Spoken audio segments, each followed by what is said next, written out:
ये झूठ है, मैं चोर नहीं हूँ। मैं तो कल रात हाथी के साथ था। हाँ महाराज, भेड़िया मेरे साथ था। हम दोनों ने रात को तालाब के पास पानी पिया था। शेर सिंह सोच में पड़ गया। अगर भेड़िया महावीर के साथ था तो फिर वो लंबी पूंछ वाला जानवर कौन था जो अनाज घर के आसपास मंडरा रहा था? कहा जाता है कि सहारा जंगल में बहुत शांति थी। वहाँ बहुत सारे जानवर मिलजुल कर रहते थे। जंगल का राजा शेर सिंह था, जो बहुत ही समझदार और इंसाफ पसंद था। हर जानवर उसका आदर करता था, क्योंकि वो हमेशा सही फैसला करता था। एक दिन सुबह सुबह बंदर जोर जोर से चिल्लाता हुआ शेर सिंह के पास आया। महाराज महाराज, जंगल में चोरी हो रही है। किसकी इतनी हिम्मत है? कौन चोरी कर रहा है? जंगल का कानून तोड़ने की जरूरत किसने की? महाराज, जंगल के सभी जानवर बहुत परेशान हैं। कोई जंगल के अनाज घर में से मीठा शहद, ताजा फल और हरी सब्जियां चुरा रहा है। सबको शक है कि कोई बहुत चालाक है जो रात के अंधेरे में आकर खाना ले जाता है। ये बहुत बड़ी बात है। जंगल के कानून को तोड़ना मतलब राजा का अपमान करना है। जब तक चोर पकड़ा नहीं जाता तब तक जंगल में चैन नहीं आएगा। तभी टिंकू तोता उड़ता हुआ आया और बीच में बोल पड़ा। महाराज, मैंने अपनी आंखों से देखा। कल रात एक लंबी पूंछ वाला जानवर अनाज घर के आसपास मंडरा रहा था। जब मैंने उसे रोका तो वो भाग गया। अंधेरा होने की वजह से मैं उसे पहचान नहीं पाया। अब इस बात का फैसला जंगल की अदालत में होगा। कल सभी जानवर यहाँ इकट्ठा होंगे। कल हम उस चोर का पता लगाएंगे। शेर सिंह ने फैसला किया कि जंगल की अदालत लगाई जाएगी, और ऐसा ही हुआ। अगले ही दिन शेर बादशाह ने सब जानवरों को बुलवा लिया। आज जंगल की अदालत में फैसला होगा कि अनाज घर से चोरी किसने की।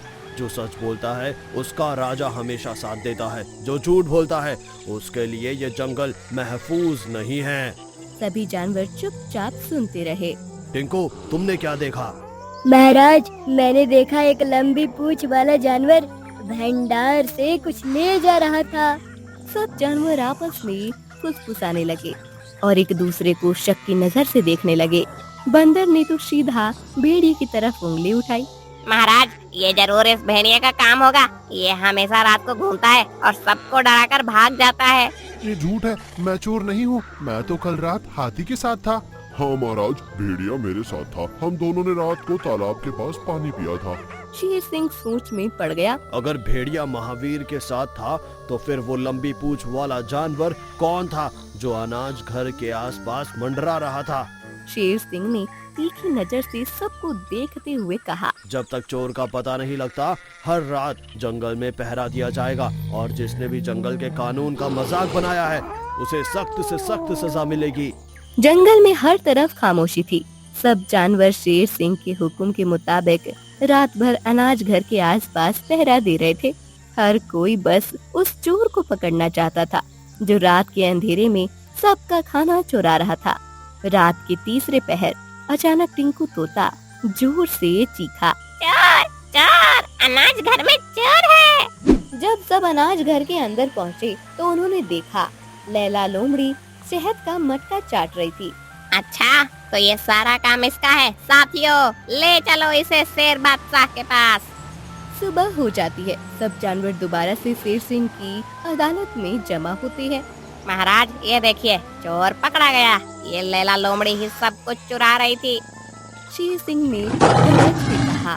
लैला, ये तुम क्या कर रही हो? तुमने जंगल के कानून का उल्लंघन किया है। लैला लोमड़ी डरी हुई थी। वो कांपते हुए बोली, महाराज, मैं चोर नहीं हूँ। बस भूख से मजबूर होकर मैंने ये सब किया।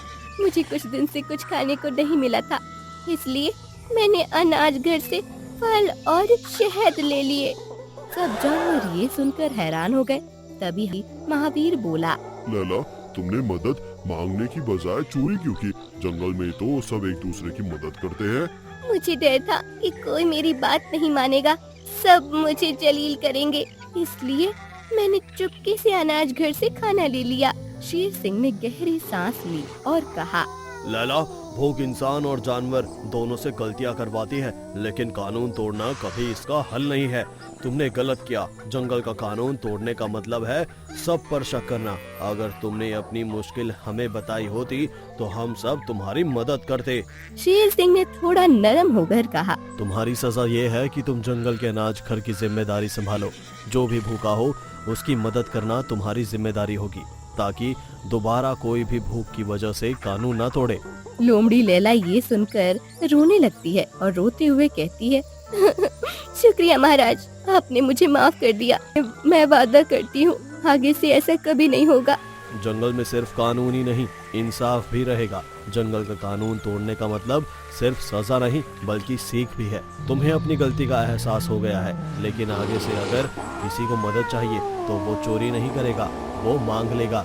सब जानवर शेर सिंह के इस फैसले से बहुत खुश होते हैं और सब मिलकर राजा की जय जयकार करने लगते हैं। उस रात के बाद अनाज घर में कोई चोरी नहीं हुई, क्योंकि अब वहाँ लोमड़ी लैला हर भूखे जानवर के लिए खाना रखने लगी थी। जंगल में फिर से शांति और भाईचारा लौट आया। इस कहानी से हमें ये सीख मिलती है कि भूख चाहे इंसान की हो या जानवर को, उसके जज्बात को कमजोर बना देती है, लेकिन असल हिम्मत मदद मांगने में होती है, चोरी करने में नहीं। इंसाफ तभी मुकम्मल होता है जब हम फैसले जज्बात पर नहीं, सच्चाई पर करते हैं।